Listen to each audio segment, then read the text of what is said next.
Gusto niyo bang matutunan ng butterscotch recipe ko na sobrang chewy in the inside, pero may crunch bawat kagat? Kung yan ang gusto mo, tara lutuin na natin ang simple recipe na butterscotch ni Mami Myla. Let's get started!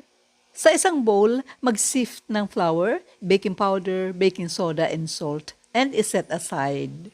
Sa another bowl, maglagay ng brown sugar, melted butter, and cream them together. Mag-add ng eggs and mix well. Maglalagay din tayo ng glucose and vanilla extract. I use hand mixer kasi sobrang sticky ng glucose and beat ng few seconds only. Pagsamahin na natin ang dry ingredients and wet ingredients. I-mix lang natin ng mabuti hanggang sa wala na tayong nakikitang buo-buo na harina. Ang size ng tray is 13 by 9 inches and line your baking tray ng baking paper for easy removal and avoid breaking ng butterscotch. Ilagay na ang mixture sa tray and smooth the top. Lagyan ng nuts of your choice and i-bake ng 35 to 40 minutes or until nice and golden.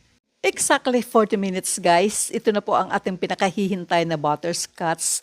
Perfectly cooked po siya. Let it cool completely before slicing to avoid breaking. Masarap po itong i-partner sa kape or tsaa at lalo na sa dessert. Tikiman time na. Tara!